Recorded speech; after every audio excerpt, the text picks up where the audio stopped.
Shalom, kita bertemu kembali di dalam channel Peter Grace Ministry pada minggu ketiga tanggal 15 bulan 2 tahun 2026. Perikop kita pada pagi hari ini diambil dari Injil Matius pasal 17 ayat 1 sampai 9. Sebagai amanat teks saya ambil ayat 5 dan 9. Tema kita, dengarkan Dia, turunlah kembali.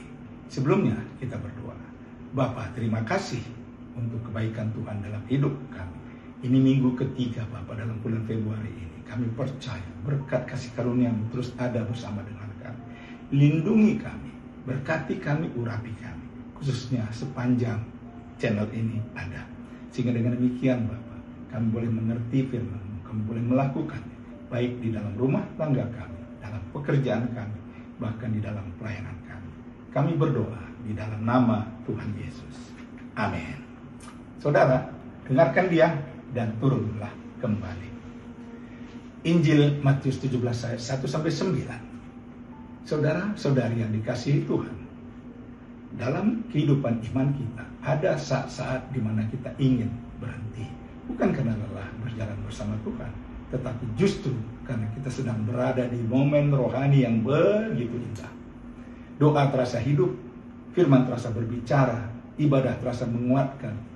Kita ingin berkata seperti Petrus, Tuhan, betapa bahagianya kami berada di tempat ini. Itulah yang terjadi dalam peristiwa konfigurasi. Yesus membawa Petrus, Yakobus, dan Yohanes naik ke atas gunung. Di sana Yesus berubah rupa, wajahnya bercahaya.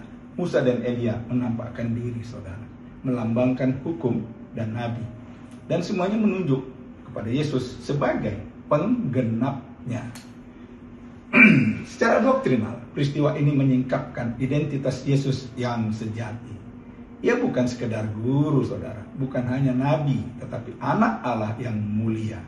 Kemuliaan yang biasanya tersembunyi di balik kemanusiaannya untuk sesaat dinyatakan kepada para murid.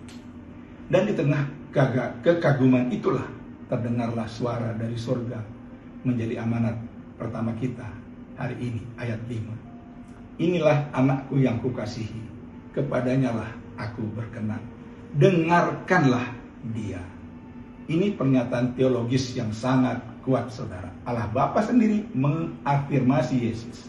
Otoritas Yesus berada di atas Musa dan Elia, di atas hukum dan nubuat.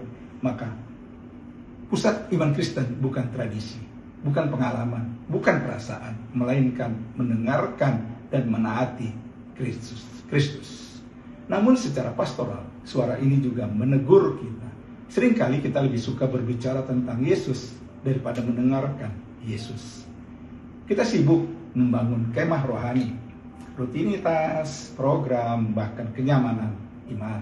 Tetapi lupa bertanya, apakah aku sungguh mendengar suaranya dan taat? Mendengar Yesus berarti siap menerima firman yang menegur, bukan hanya yang menghibur. Siap saat dan taat, bukan hanya kagum karena setelah suara surga itu para murid tersungkur ketakutan. Tapi Yesus mendekat menyentuh mereka dan berkata, bangunlah, jangan takut. Ini gambaran pastoral yang indah. Kemuliaan Kristus tidak menjauhkan kita, tetapi justru mendekat dan menguatkan kita. Lalu kita tiba pada amanat kedua, ayat 9. Saat mereka turun dari gunung, Yesus berkata, jangan kamu ceritakan penglihatan ini kepada siapapun sebelum anak manusia bangkit dari antara orang mati. Ini penting, saudaraku.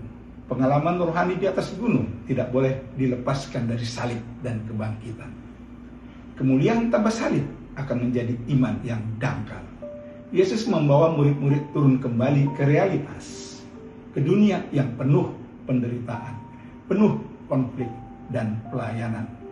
Secara teologis, Yesus menegaskan bahwa kemuliaan sejati hanya bisa dipahami melalui salib dan kebangkitan.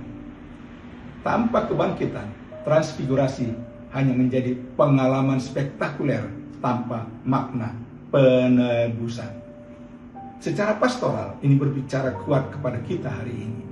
Tuhan memang memberi kita momen-momen di atas gunung, retreat, doa yang dijawab, ibadah yang menyentuh. Tetapi iman tidak berhenti di sana, saudara. Kita dipanggil turun kembali ke keluarga, turun kembali ke pekerjaan, ke pelayanan, ke dunia nyata. Iman Kristen bukan sekedar naik ke gunung untuk mengalami Tuhan, tetapi turun ke lembah untuk menghidupi firman-Nya. Kita mendengarkan Dia di atas gunung, supaya kita bisa taat kepadanya di bawah gunung. Saudara, saudari, jika hari ini Anda sedang berada di atas gunung, bersyukurlah, dengarkan Dia dengan sungguh-sungguh. Jika Anda sedang berada di lembah, ingatlah, kemuliaan Kristus tetap sama, dan Ia berjalan bersama Anda. Dengarkanlah Dia, dan ketika waktunya tiba, turunlah kembali, membawa ketaatan, pengharapan, dan kasih Kristus ke dalam dunia ini. Amin. Kita berdoa. Bapa, terima kasih untuk firman-Mu yang indah.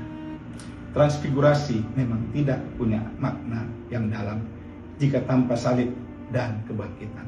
Ajar kami Tuhan untuk lebih mengerti bagaimana salib dan kebangkitan-Mu boleh menjadi dasar iman kami, boleh menjadi kekuatan kami, memberitakan firman-Mu, sehingga kami boleh menjangkau jiwa-jiwa baru. Dengan demikian Bapa, semakin banyak jiwa-jiwa boleh datang, mendengar, percaya, dan terima Engkau Tuhan Yesus sebagai Tuhan dan Juru Selamat mereka. Berkati kami yang mendengar channel ini Bapa. Di dalam nama Tuhan Yesus kami berdoa, kami mengucap syukur. Amin. Salam Petra Grace Ministry, berdiri di atas batu karang, hidup oleh kasih karunia.